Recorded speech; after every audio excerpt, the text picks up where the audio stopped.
দৰং ওদালগুৰি লোকসভা নিৰ্বাচনত আমাৰ দলৰ প্ৰাৰ্থী দিলীপ শইকীয়া ডাঙৰীয়া, চিপাঝাৰ সমষ্টিৰ বিধায়ক পৰমানন্দ ৰাজবংশী ডাঙৰীয়া, জিলা সভাপতি অমৰেন্দ্ৰ শৰ্মা ডাঙৰীয়া, শান্তিয়াছ কুজুৰ ডাঙৰীয়া, নীলিমা দেৱী ডাঙৰীয়ানী, তবিবুৰ ৰহমান ডাঙৰীয়া, কিশোৰ উপাধ্যায় ডাঙৰীয়া, হাজী আব্দুল ৰছিদ ডাঙৰীয়া, হাজী আব্দুল হালিম ডাঙৰীয়া, হাজী নুৰ জামাল হক ডাঙৰীয়া, হাজী হাসমত আলী ডাঙৰীয়া, হাজী নুৰ জামাল হুছেইন ডাঙৰীয়া, আলহাজ জংছেৰ আলী ডাঙৰীয়া, কমলেশ্বৰ বৰুৱা ডাঙৰীয়া এজিপিৰ সভাপতি আৰু কৃষ্ণা সাহা ডাঙৰীয়ানী, উপস্থিত ৰাইজ, আই মাতৃসকল আৰু যুৱক যুৱতী বন্ধু বান্ধৱীসকল, ইলেকশ্যন কোন তাৰিখে আছে? 26 তাৰিখে। এই তহঁতি তাত গণ্ডগোল কৈ ইয়াত আহি যা, ইয়াত আহি যা, আগত আহি যা, আগত আহি যা, আগত আগত আহি যা, আগত আহি যা, আগত আহি যা, আগত আহি আহি যা, আহি যা, একো নাই। খালি ইয়াত বহিব লাগিব, হা, ইয়াত বহিব লাগিব, বহিব লাগিব, বহিব লাগিব, বহিব লাগিব।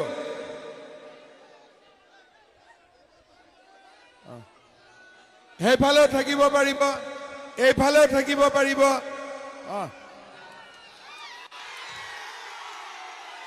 খালি বহিব লাগিব। চা, মামাৰ কথা শুনিব লাগিব। একদম মামাৰ কথা শুনিব লাগিব, চব বহিব লাগিব, হ'ব?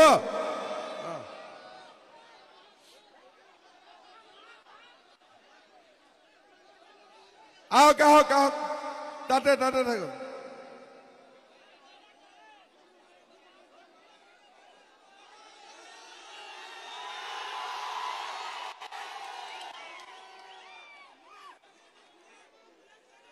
বুলেট লাগিব?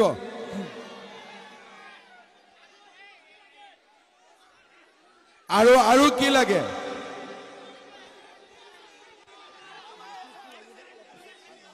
মাটি লাগে, মাইক্ৰ ফাইনেন্স লাগে।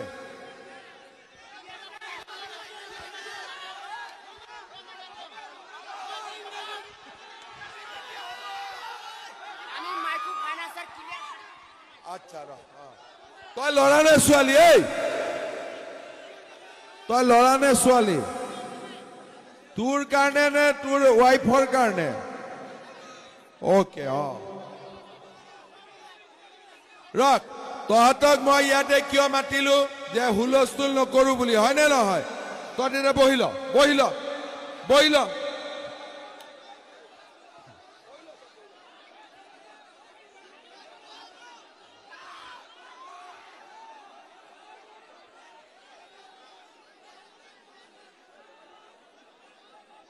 মামাৰ কথা শুনিব লাগে নে নাই? বাছ বহি ল, বহি ল, বহি ল, বঢ়িয়া বঢ়িয়া। আমাতকৈ ডাঙৰ মানুহসকল আছে নহয়, মিটিংটো দেখা পাব লাগে।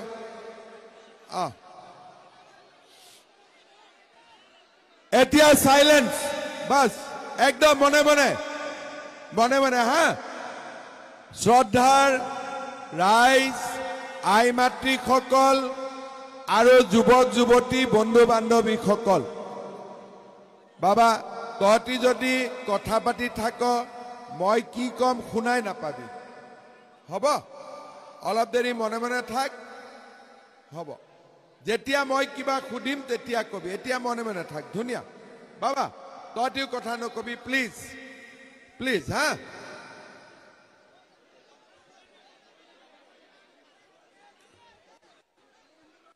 আমাৰ দৰং ওদালগুৰি সমষ্টিত অহা 26 তাৰিখে নিৰ্বাচন অনুষ্ঠিত হ'ব আৰু 26 তাৰিখে এই ইলেকশ্যনত দিলীপ শইকীয়া ডাঙৰীয়াই ভাৰতীয় জনতা পাৰ্টিৰ হৈ নিৰ্বাচনত প্ৰতিদ্বন্দ্বিতা কৰিছে। আজি আমাৰ নিৰ্বাচনী প্ৰচাৰৰ শেষ দিন। এতিয়া মই দলগাঁৱত আছো দলগাঁৱৰ পৰা লাহৰীঘাট যাম লাহৰীঘাটৰ পৰা মাজবাট যাম মাজবাটৰ পৰা বেজেৰালৈকে আহিম আৰু বেজেৰাৰ পৰা কমলপুৰত অৰ্থাৎ 5খন ৰাজহুৱা সভাৰে আজি আমাৰ দিনটোৰ প্ৰচাৰ কাৰ্যসূচী আমি সামৰণি মাৰিম বাবা এই বাবা কোনবাই বহিছে বহা নাই কথা পাতি থাকিব নালাগে ঠিক আছে এই তহঁতি কথা শুন নে নুশুন তহঁতি কথা শুন হয়নে নহয় হুলস্থুলটো মই যোৱাৰ পিছতো কৰিব পাৰিবি গতিকে কথাটো শুনি থাক ঠিক আছে নহলে বাৰে বাৰে মোৰ মাতটো ভাঙি যায় আকৌ নতুনকৈ আৰম্ভ কৰিব লাগে তেতিয়ালৈকে মোৰ টাইমে গুচি যাব 15 মিনিটে মই ইয়াত আছো হ'ব যোৱাকালি মই মঙলদৈ এই বাবা এই ভলেণ্টিয়াৰ আৰে বাবা এই ল'ৰাটো বাবা যা মই তই মনে মনে থাকচোন বাবা মনে মনে হ'ব তই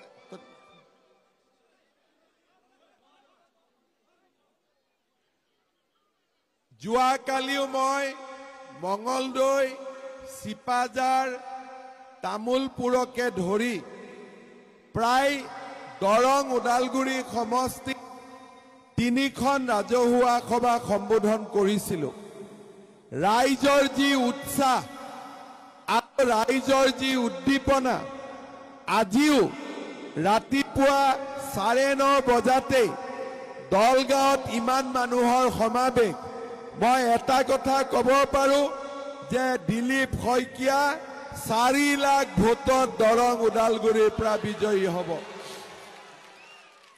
শ্ৰদ্ধা ৰাইজ আপোনালোকে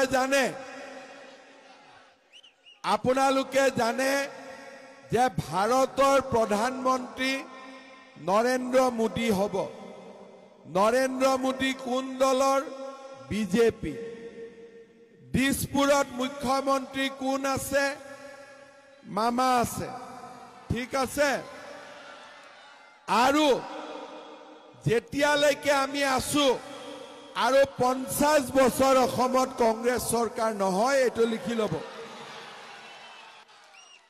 আৰু বিপিএফৰ চৰকাৰ অসমত হ'ব পাৰে নেকি কেতিয়াবা নাঙল পাৰ্টিৰ চৰকাৰ হ'ব পাৰে নেকি নাঙলৰো চৰকাৰ নহয় হাতৰো চৰকাৰ নহয় এতিয়া অসমত চাৰিওফালে পদুম ফুল আৰু পদুম ফুলৰে চৰকাৰ অসমত হৈয়ে থাকিব আজি নৰেন্দ্ৰ মোদী ডাঙৰীয়াই আমাক বিনামূলীয়াকৈ চাউল দিছে প্ৰত্যেক মাহত প্ৰত্যেক ব্যক্তিৰ বিপৰীতে আমি 5 কেজিৰ চাউল প্ৰত্যেক মাহত আমি পাওঁ উজ্জ্বলা গেছ পাওঁ আৰু 5 লাখ টকাৰ বিনামূলীয়া চিকিৎসাৰ বাবে আমি আয়ুষ্মান ভাৰতৰ কাৰ্ড পাওঁ ৰাতিপুৱা আমি চাউল পাওঁ বেমাৰ হলে আমি আয়ুষ্মান ভাৰতৰ কাৰ্ড ব্যৱহাৰ কৰি 5 লাখ টকালৈকে বিনামূলীয়া চিকিৎসা সেৱা আমি পাব পাৰো শ্ৰদ্ধা ৰাইজ আপোনালোকে জানে যে আমাৰ চৰকাৰে দৰিদ্ৰ দুখীয়া মানুহৰ বাবে বিভিন্ন আঁচনি হাতত লৈছে কংগ্ৰেছ চৰকাৰে অসমত কোনো ধৰণৰ চৰকাৰী আঁচনি আগতে লোৱা নাছিল মই যেতিয়া অৰুণোদয় আঁচনি আৰম্ভ কৰিছিলোঁ তেতিয়া কংগ্ৰেছে আমাক হাঁহিছিলে যে এইটো ক'ৰ পৰা হ'ব ইলেকশ্যন আছে ইলেকশ্যনৰ পিছত অৰুণোদয় নোহোৱা হৈ যাব। কিন্তু এতিয়া মই অসমৰ য'তে যাওঁ কংগ্ৰেছৰ ফেমিলিবিলাকে মোক আগতে অৰুণোদয়ৰ কথা সোধে যে অৰুণোদয় কেতিয়া পাম। তাৰ মানে যিবিলাক মানুহে আগতে কংগ্ৰেছক ভোট দিছে তেওঁলোককো অৰুণোদয় লাগে। আৰু যিমান দুখীয়া মানুহ মই লগ পাওঁ সকলোৱে কয় যে আমাক অৰুণোদয় আঁচনি দিয়ক। এতিয়া আগত আছিলে 830 টকা, এতিয়া অৰুণোদয় হ'ল 1250 টকা। আমাৰ ইয়াত কোনে কোনে অৰুণোদয় পাই আছে হাত দাঙকচোন। কোনে কোনে পোৱা নাই হাত দাঙক।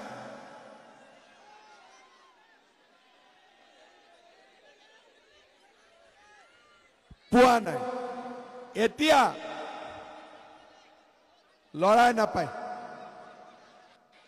এতিয়া অৰুণোদয় আঁচনি আমাক সকলো মানুহকে লাগে। আৰু সেইকাৰণে এইবাৰ আমি ঠিক কৰিছো যে আমাৰ অসমত যিমান পৰিয়াল আছে সকলোকে আমি এটাকৈ অৰুণোদয় আঁচনি দিম। সকলোকে। মাত্ৰ ৰেচন কাৰ্ড থাকিব লাগিব। আপোনালোকৰ ৰেচন কাৰ্ড আছে নে নাই? এইফালে আছে নে নাই? মহিলাসকল আছে? কাৰ কাৰ ৰেচন কাৰ্ড নাই হাত দাঙক। আপোনালোকৰ ৰেচন কাৰ্ড নাই, কিয় নাই?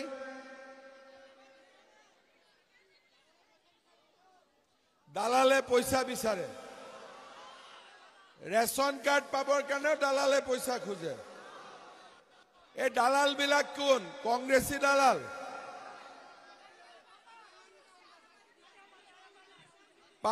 কিমানকৈ দিয়ে? 4 কেজিকৈ।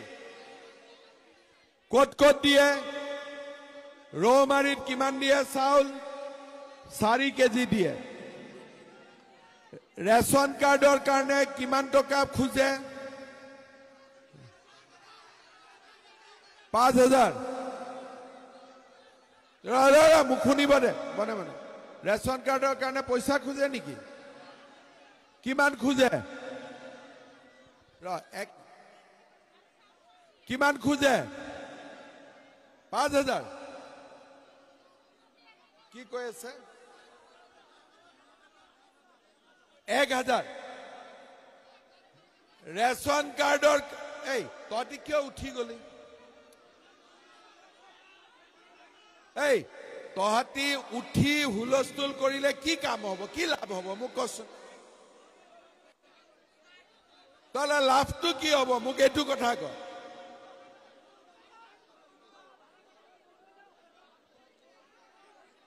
তহঁতি যে খাৰা হৈ যাও প্ৰত্যেক কথাত, তাৰ পৰা তহঁতৰ লাভটো কি হয় মোক এইটো বুজাই দেচোন। হা? এই তহঁতি যে প্ৰত্যেক কথাত খাৰা হৈ যাও, তাৰ পৰা তহঁতৰ কিবা পইচা পাবি নেকি? কিবা লাভ হ'ব নেকি? যেতিয়া লাভ নহয় তহঁতি কথাখিনি শুনি থাকিলেহে তহঁতৰ লাভ হ'ব, হয় নহয়? এতিয়া আজি মই ইয়াতে কি বুজিলো যে আমাৰ অসমত কোনো জাগাতে ৰেচন কাৰ্ডৰ নামত কোনেও পইচা নলয়। দলগাঁৱত কিয় লয়? তাৰ মানে দলগাঁৱত ৰাইজে কংগ্ৰেছক আগত ভোট দি আছিলে, UDFক ভোট দি আছিলে, আৰু কংগ্ৰেছ আৰু UDFক ভোট দিয়াৰ কাৰণে দলগাঁও সমষ্টিত আজি গোটেই সমষ্টিটোতে দালালে ভৰি আছে, হয়নে নহয়? এইবাৰ আপোনালোকে বিজেপিক ভোট দিয়ক আৰু দালাল বিলাকক মই মোৰ ঘৰলৈকে লৈ যাম, হ'ব? আৰু মোৰ ঘৰলৈকে যেতিয়া দালাল বিলাক যাব সিহঁতি আৰু ইয়ালৈকে আহিব নোৱাৰিব, আৰু এইটো ঠিক আছে। সিহঁতক মই ভাল কৰি ৰাখি দিম। কিন্তু কংগ্ৰেছ আৰু UDFক যেতিয়ালৈকে দলগাঁৱত ভোট দি থাকিব তেতিয়ালৈকে দলগাঁৱত দালাল বাঢ়ি থাকিব, দালাল কেতিয়াও কমি নাযায়, হয়নে নহয়?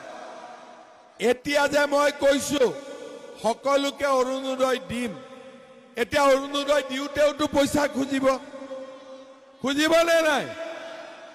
সেইকাৰণে আপোনালোকে এইবাৰ পইচা নিদিব, যাৰ ঘৰতে ৰেচন কাৰ্ড আছে তাৰ ঘৰত নিজে নিজে অৰুণোদয় আঁচনি আহি যাব,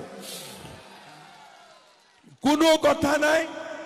আপোনালোকৰ আধাৰ আমি লৈ লৈছো, একাউণ্ট নম্বৰ আমাৰ লগত আছে, আৰু আপোনালোকৰ বেংক একাউণ্টত ডাইৰেক্টলি টকা আহি যাব। আৰু যিসকলৰ ৰেচন কাৰ্ড নাই, দলগাঁৱত মই কেম্প বনাই দিম, মই নিজে আহিম, কোনো দালাল নহয়, কোনেও 1 টকাও ঘোষ খাব নোৱাৰে, কোনেও 1 টকা ল'ব নোৱাৰে। যোনে টকা খুজিব সিয়ে জেলত গৈ পেলাই কোৰ্টত 50,000 টকা ভৰিব লাগিব, ঠিক আছে? এতিয়া হ'ল আমাৰ ঘৰ, দলগাঁৱত বহুত দুখীয়া মানুহে ঘৰ পোৱা নাই, হয়নে নহয়? কিমানে ঘৰ পোৱা নাই? ঘৰ কিয় পোৱা নাই? তাৰ মেইন কাৰণটো হ'ল যেতিয়া আমাৰ পঞ্চায়তৰ মানুহবিলাকে জিঅ' টেগিং কৰিব যায়, তেতিয়া তেওঁলোকে সবেই নহয়, কিছুমানে পইচা খোজে, আৰু পইচা নিদিলে জিঅ' টেগিং কৰি নিদিয়ে, হয়নে নহয়? আৰু ঘৰ আহিলে 20-25,000 টকা ঘোষ দিব লাগে, হয়নে নহয়? সেইকাৰণে এইবাৰ আমাৰ চৰকাৰে নিয়ম কৰিছে যে ঘৰৰ জিঅ' টেগিং পঞ্চায়তৰ মানুহে নকৰে, ঘৰৰ জিঅ' টেগিং মহিলা আত্মসহায়ক গোটে কৰিব।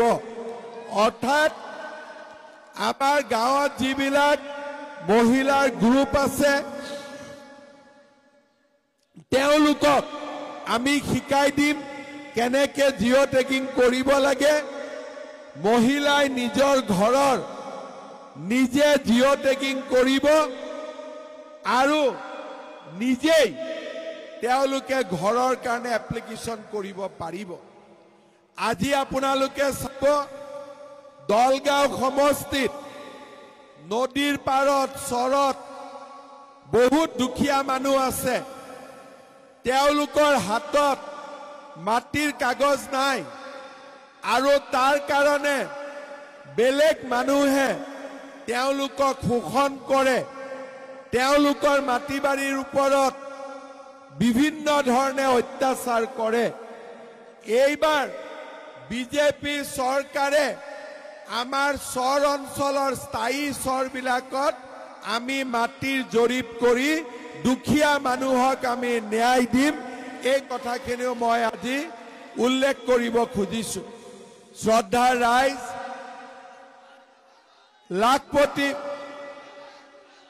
লাখপতি বাইদেউৰ ফৰ্ম ফিল আপ কৰিছে নে নাই? কোনে কোনে লাখপতি বাইদেউৰ ফৰ্ম ফিল আপ কৰিছে? যিসকলে লাখপতি বাইদেউৰ ফৰ্ম ফিল আপ কৰিছে, কোনেও দালালক 1 টকাও নিদিব। ইলেকশ্যনৰ পিছত নিজে নিজে আপোনালোকৰ বেংক একাউণ্টত 10,000 টকা পুতুং কৰি আহি সোমাই যাব, ঠিক আছে?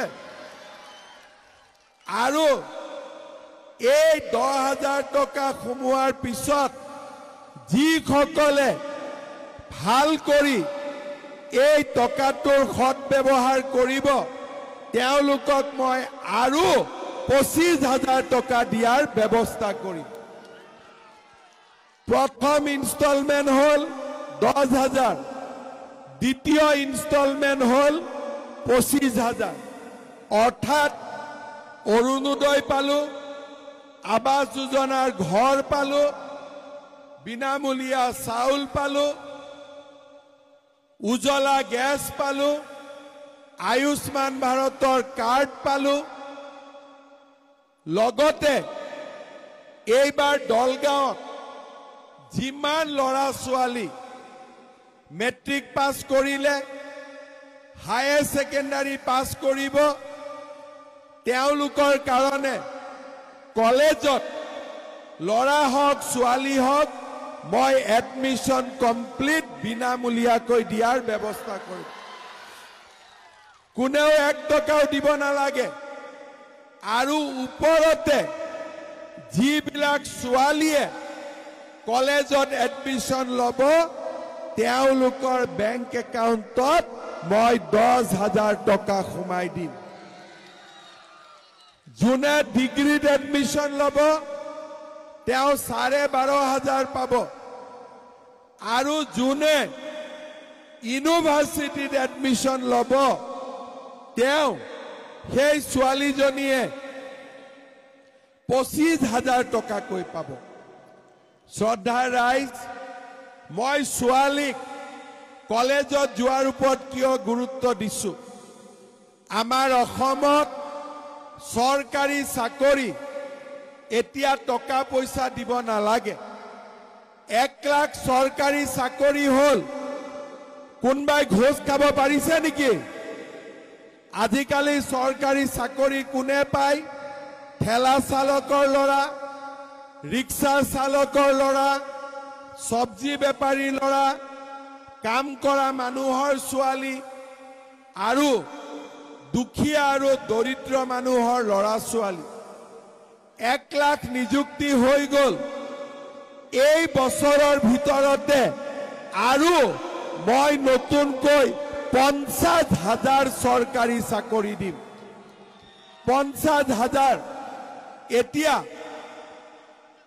এই যে 50,000 চাকৰি হ'ব এই 50,000 চাকৰি 30% ছোৱালীৰ কাৰণে ৰিজাৰ্ভেশ্যন আজি ছোৱালী নাৰ্ছ হ'ব পাৰে ছোৱালী ল্যাবৰেটৰী টেকনিচিয়ান হ'ব পাৰে আৰু ছোৱালীয়ে উদ্যোগ আদিতো কাম কৰিব পাৰে সেই কাৰণে ছোৱালীক আমি কলেজত পঠাব লাগে ছোৱালীক আমি পঢ়ুৱাব লাগে ছোৱালীক পঢ়ুৱাবৰ কাৰণে মাক বাপেকে টকাৰ কথা চিন্তা কৰিব নালাগে ছোৱালীক পঢ়ুৱাৰ দায়িত্ব মামাই নিজৰ মূৰৰ ওপৰত লৈ ল'ব আপোনালোকে এইবাৰ মেট্ৰিক আৰু হায়াৰ সেকেন্ডাৰী পৰীক্ষাত যিমান ছোৱালী পাছ কৰিছে আপোনালোকে যেন সকলোৱে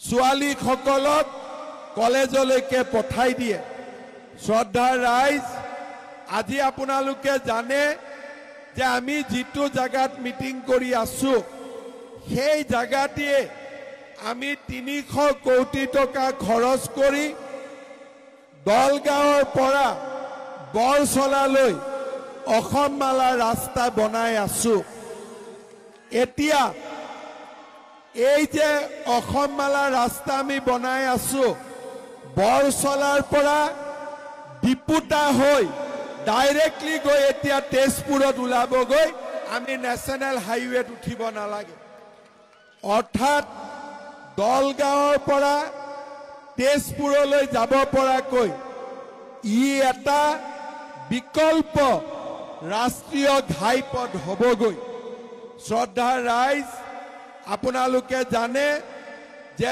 দলগাঁৱত আমি এখন মহিলা ছোৱালীৰ কাৰণে কলেজ নিৰ্মাণ কৰিছিলো 33 কোটি টকাৰে তাৰো কনষ্ট্ৰাকচনৰ কাম এতিয়া কমপ্লিট হল আগতে মই দলগাঁৱত দীনদয়াল কলেজ পাতিছিলো এতিয়া এই মহিলা কলেজ বা ছোৱালীৰ কাৰণে কলেজখনো এই বছৰৰ পৰাই আমি মুকলি কৰি দিম শ্ৰদ্ধাৰ ৰাইজ আজি আপোনালোকে দিলীপ শইকীয়া ডাঙৰীয়াই মোক দাবী কৰিছে যে ভৱিষ্যতে দলগাঁৱত অসম কৃষি বিশ্ববিদ্যালয়ৰ এটা কেম্পাছ এটা খুলিব লাগে। শ্ৰদ্ধা ৰাইজ, আজি প্ৰধানমন্ত্ৰী কৃষক যোজনা সন্মান নিধি হওক, অৰুণোদয় হওক, চৰৰ মাটি হওক, অসম মালা ৰাস্তা হওক, যদি কাম কৰিব লাগে বিজেপিয়ে কৰিব, বেলেগ কোনো পাৰ্টিয়ে কাম কৰিব নোৱাৰে। কাটা হাতৰ কাম নাই, নাঙলৰ দাম নাই। ঠিক আছে, আজিকালি নাঙলৰ দাম আছে নেকি? সবেই ট্ৰেক্টৰ চলাই নে নাই? সবেই পাৱাৰ টিলাৰ চলাই নে নাই? নাঙলৰ দাম আছে, নাঙলৰ দাম আছে। হাতটো কাটি দিলে হাতৰ দাম আছে? কাটা হাতৰ নাম নাই, নাঙলৰ দাম নাই। হয়নে নহয়? হয়নে নহয়? যিবিলাক মানুহে হাতত ভোট দিব পাৰিব, গৰুক দানা খুৱাব, গাখীৰ নোলায়, আৰু যেনেকে কংগ্ৰেছক ভোট দিব, কংগ্ৰেছৰ গৰু তেতিয়া গাখীৰ নোলায়, দানা খোৱালেও গাখীৰ নোলায়। আপোনালোকে পুৰণা নোট ক'ৰবাত চলাব পাৰে নেকি? পুৰণা নোটৰ কাম আছে নেকি? পুৰণা নোটৰ কাম আছে নেকি? ইলিয়াছৰ দাম আছে নেকি? ইলিয়াছৰ কাম আছে নেকি? ক'ৰবাততো ভুলতে পুৰণা নোটো চলি যাব, কিন্তু ইলিয়াছ নচলিব, এইটো কনফাৰ্ম। হয়নে নহয়?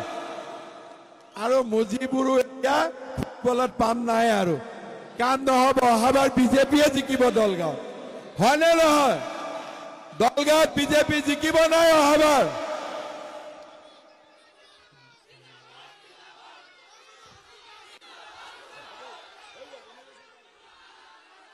কি হস্পিটাল হৈ যাব, হৈ যাব, হৈ যাব।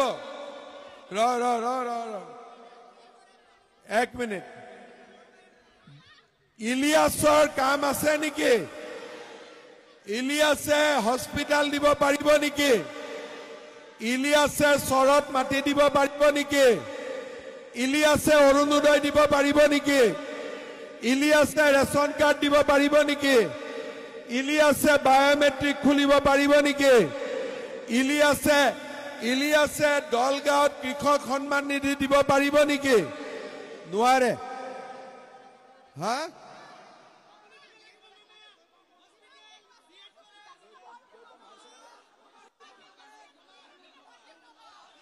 আজি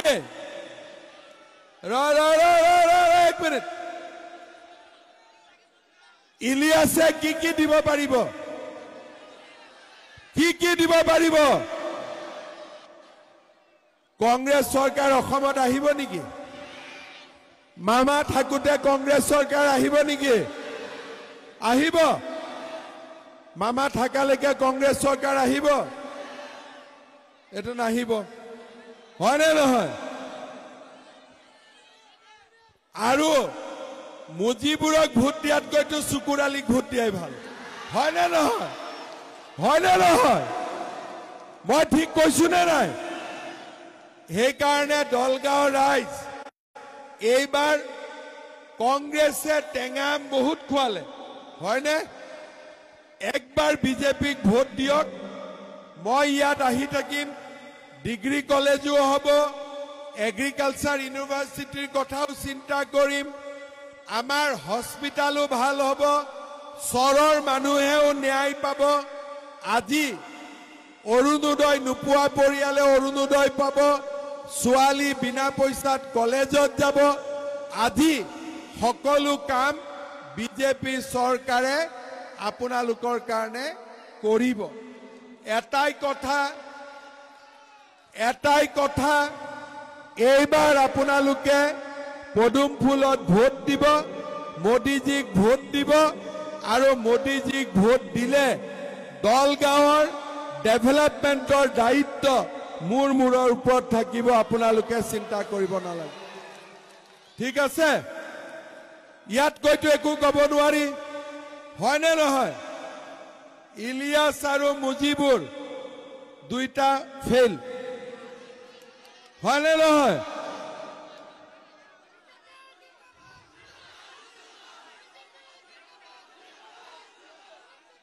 এই বাবা কি কয় বাবাক মাত।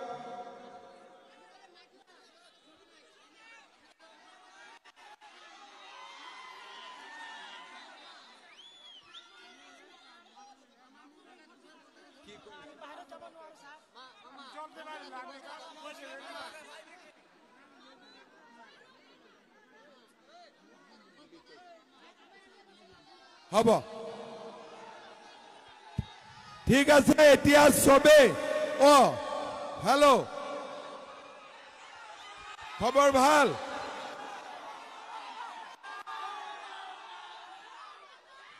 আগতো মানুহ পিছতো মানুহ হয়নে নহয় এতিয়া ৰাস্তাটো মানুহ তাতো মানুহ ঠিক আছে কিন্তু ভোট দিব লাগিব সবে হব ভোট দিব লাগিব দিব নে নাই দিব তেলে মোৰ লগত কব ভাৰত মাতা কি আৱাজটো আৰু অলপ ডাঙৰ হ'ব লাগিব হব ভাৰত মাতা কি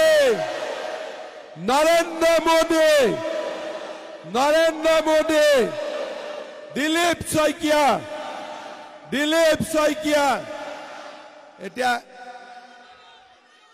এতিয়া ৰক মই এটা কথা কওঁ সকলোৱে মনত লৈ যাব কটা হাতৰ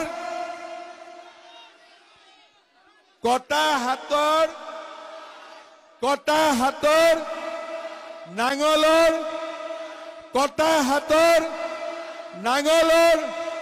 কটা হাতৰ নাঙলৰ বহুত বঢ়িয়া বহুত ধন্যবাদ জয় হিন্দ বন্দে মাতৰম গানটো এবাৰ লগাই দে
বিজেপি চৰকাৰ দুইটাৰো বৰাকৰ দুয়ো পাৰো জ্বলিল পাহাৰে ভৈয়ামে পদুমৰ ফুল ফুলিল ৰাইজ আৰু প্ৰকৃতি আঁচনিৰে বিকশিল দুৰ্নীতি কুশাসন নিমিষতে আঁতৰিল ঘৰে ঘৰে সুখৰ পোহৰ বিয়পিল ঘাটে ঘাটে উন্নয়নৰ নিচান জিলিকিল বলে বলে যাওঁ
বিজেপি চৰকাৰ আমাৰ সভ্যতাক জীয়াই ৰাখিবলে